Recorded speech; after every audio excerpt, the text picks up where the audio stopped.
Hello from United Nations headquarters in New York. Thank you very much for joining us for this interview by Africa Renewal with His Excellency, the President of Sierra Leone, President Julius Maada, who happens right now to be the President of the UN Security Council for this month of August 2024. You are pursuing this agenda, as you said, on behalf of all of Africa. You are also involved in the AU C10, pushing for these issues. Africa must have a permanent representation on the Security Council. This issue has been debated for many years. Some people have become skeptical. How is it going to work? It is going to work. We must stay optimistic and we must give it the forward momentum it needs. It's been on the UN agenda for over 40 years, but there is new spirit. The world has changed and leaders have come and gone. What I'm trying to do is to convince my colleagues in Africa and the world at large to say the injustice that has been done to Africa cannot be accepted. We are going to celebrate 80 years of the United Nations. We cannot do that with the structure, the configuration of the Security Council as we have, which is totally unfair to us as a continent with over 1.3 billion people. Some people will say support for your push. Support in Africa or support out of Africa. How would you gauge the kind of support you have for this idea? Well, support from Africa should naturally come because I'm speaking on behalf of Africa. But the main issue we have is that we have the P5, the permanent members of the Security Council. We want to be in the Security Council. They are manning the gate. They have to let us in. They all have recognized the fact that Africa has been treated unfairly and that injustice must be corrected and that Africa should not necessarily wait for the total reform of the UN Security Council, but that we should be prioritized because we have made a strong case and the marginalization has gone on for too long.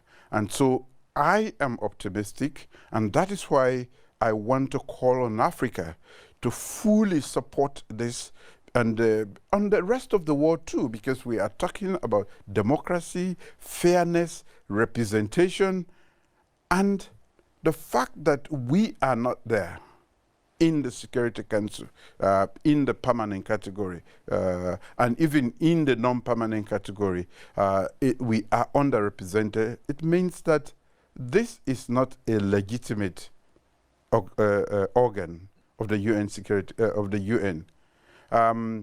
Its mandate cannot be easily executed in Africa because it is not fair, it doesn't represent our views. So that is why I strongly believe that with the necessary push and with the commitments made by all the P5 representatives, there is light at the end of the tunnel. There is light at the end of the tunnel. Do we see that light 2024, 2025? Or do we wait until 2045? How soon do you think this can be realized? I think if we all in Africa and all other groups around the world who stand for fairness, who stand for democracy, who stand for justice, come to our support, we should be able. And I want to implore my colleagues in Africa, the leadership, civil society, everybody to give the support necessary. Like I've said, this is a club.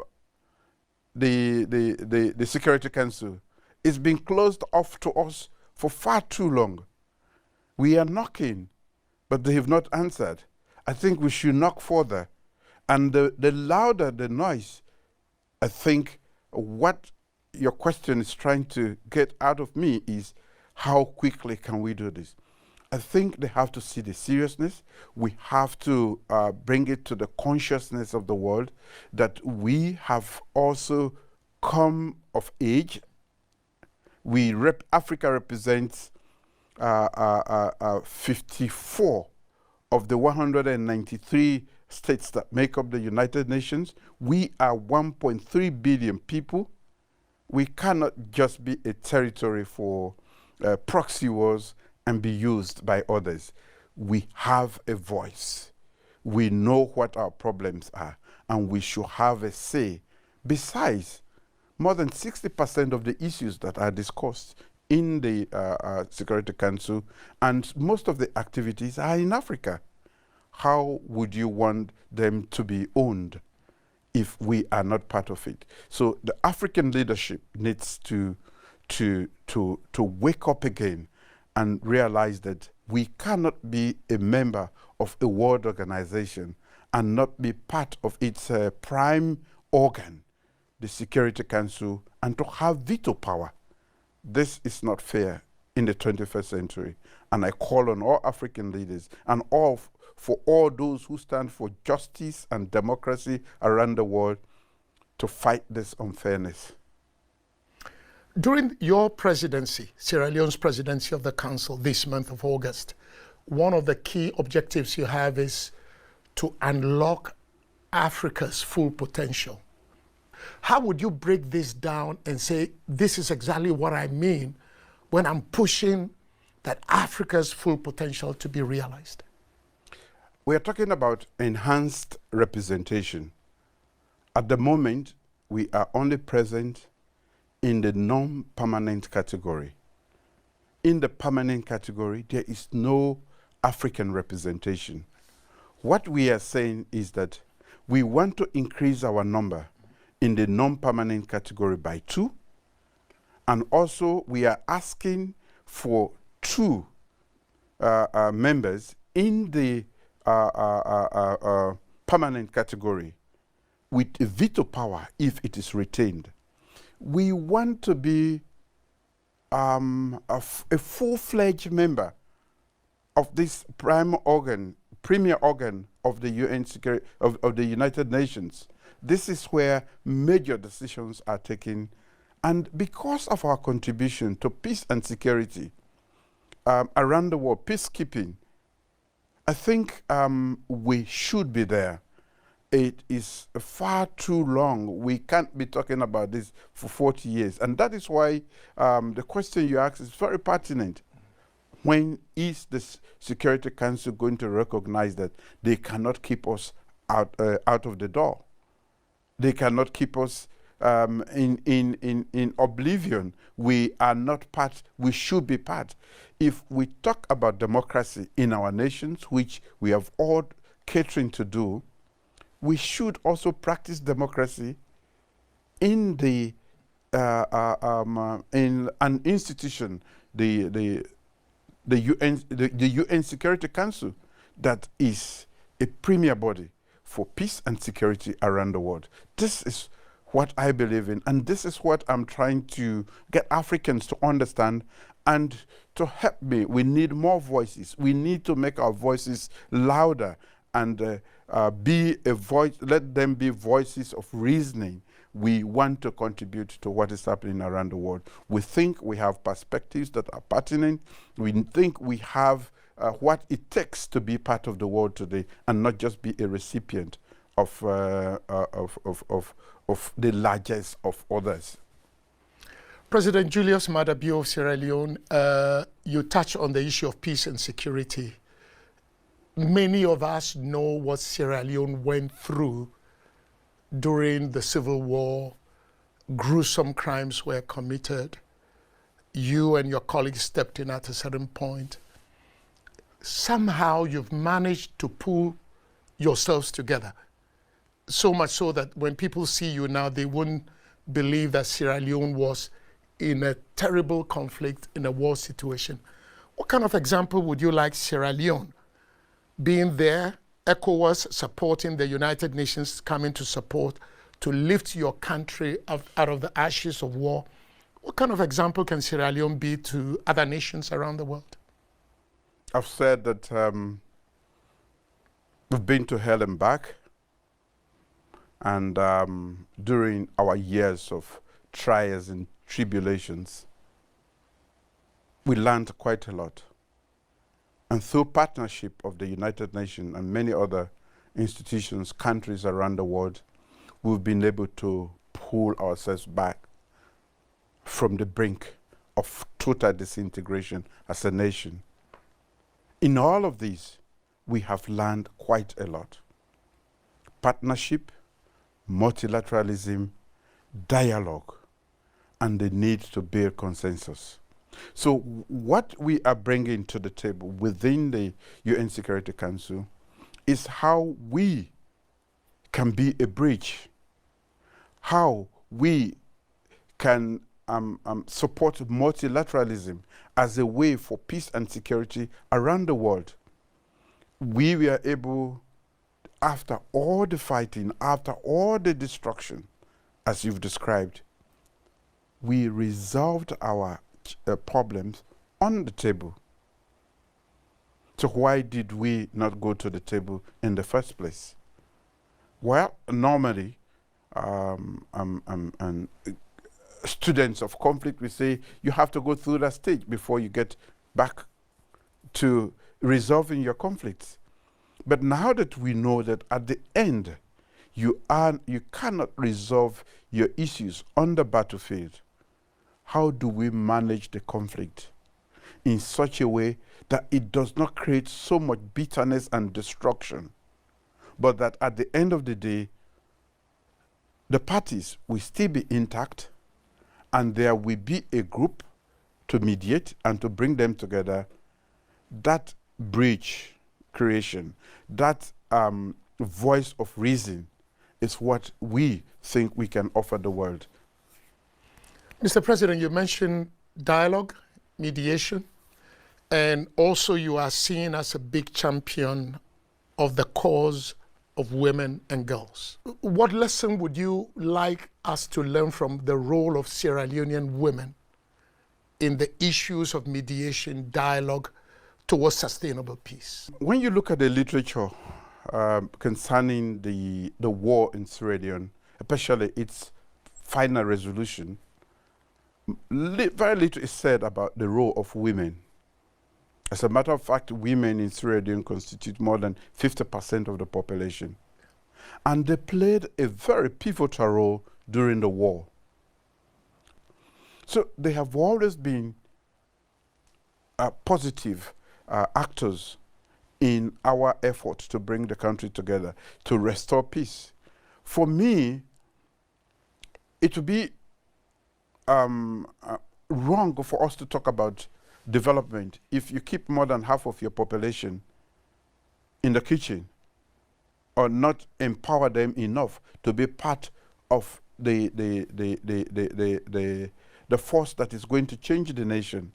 So it is for that reason that I have said that women should be empowered through education.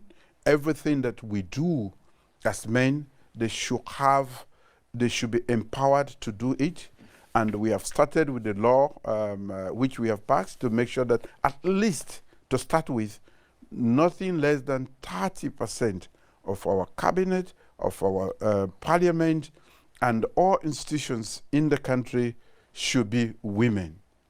In corporate governance, in the public sector, that is, we have started that. And as I speak to you, more than 30% of people, of those serving as cabinet members, are women.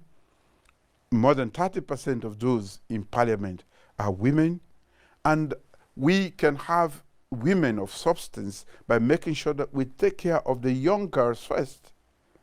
Make sure that they have the safe spaces and that they can embark on education, that we improve on their make them useful to themselves and the country.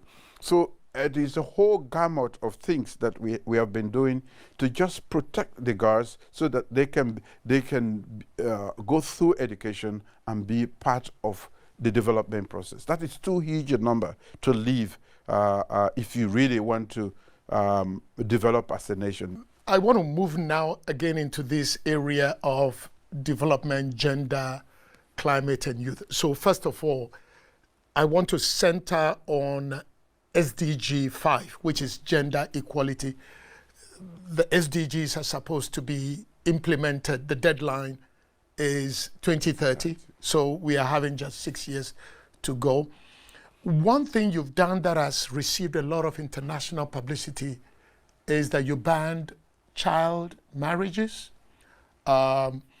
something that you advocated for. How would you sustain this going forward, whether you are in power or you're out of power?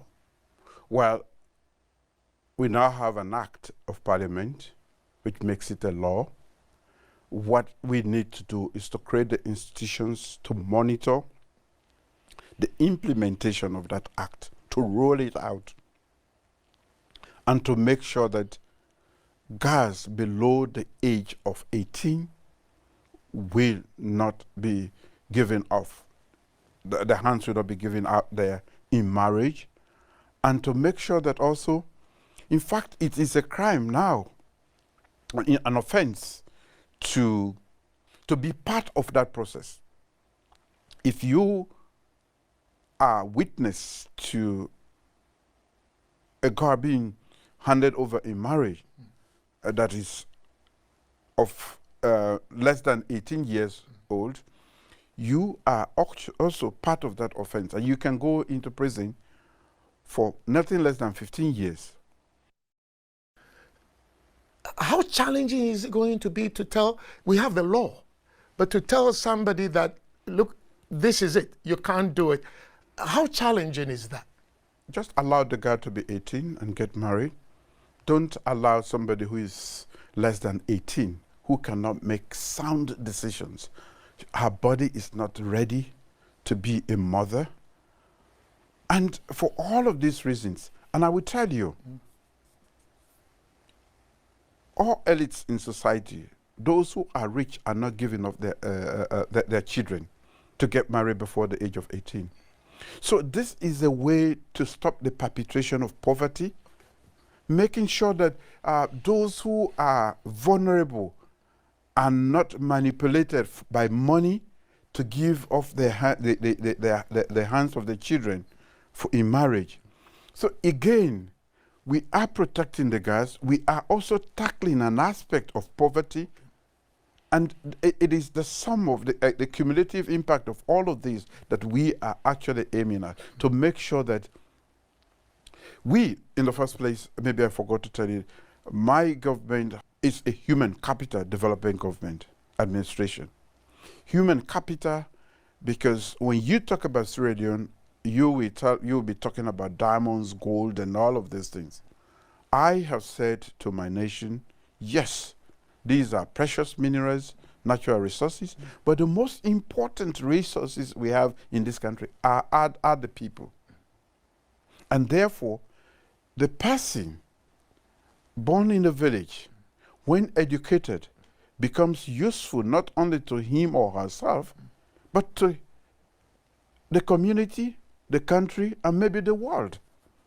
And therefore, that investment into that human being to transform him or her from being a villager, a poor person, to being rich in mind, and to be able to contribute to national, personal, national, and global development is through education.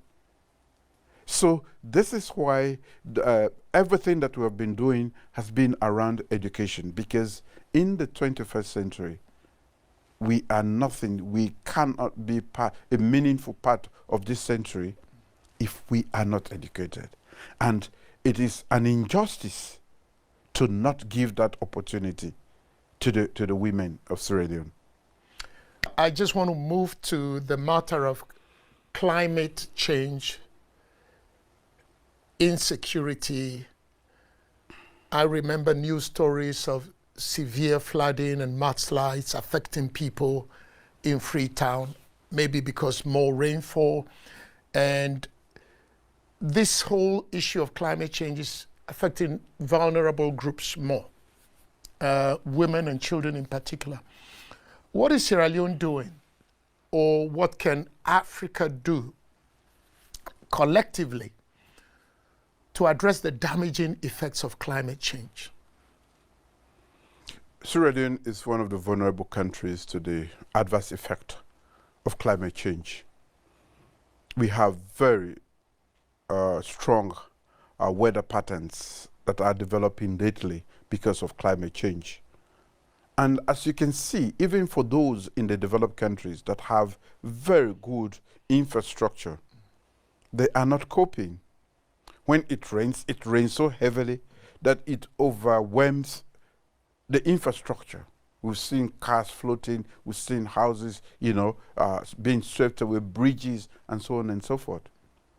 So imagine that happening in Sierra Leone, where the infrastructure is nowhere developed, where we don't have, Freetown itself is sitting on a very difficult topography, very hilly. So the necessary infrastructure to channel the water when it rains heavily into the sea are not necessarily there. The city is overcrowded. And even in those cases where we don't have overcrowding, the volume of rain is so heavy that it's overwhelming the gutters, and it's just destroying. We are seeing this from California, where you have the fires, to China, where you have flooding, and Russia, and everywhere. So we are dealing with ours by what we call climate action. Every individual should be involved in this. We should be educated about the fact that the impact of climate change is here. And the little actions we take, making sure that there's forest cover, making sure that we clean our drainages so that the water can flow easily, making sure that we don't just fell the trees. These are the things that we are doing. And I remember just 4 days ago before I left, there was a huge campaign to plant trees just to make sure that we are protected. So this is what we have been doing as a nation. And mitigation measures, there are a lot of them, and we are not keeping these in Freetown, just in Freetown. We are taking this to even the villages, because really climate action should be localized, because a lot of them, what happens in the city goes into the news, but a lot of small villages and towns are being underwater without us knowing. So we want to be able to holistically approach this by making sure that we take the necessary mitigation measures and climate action, or take it to the people, let them own it, and know that we have to be able to go through this, and their individual actions are very, very necessary. His Excellency President Julius Maada of Sierra Leone, here at UN headquarters, because Sierra Leone has the monthly presidency of the Security Council, and he's come here to make the case for Africa. Thank you.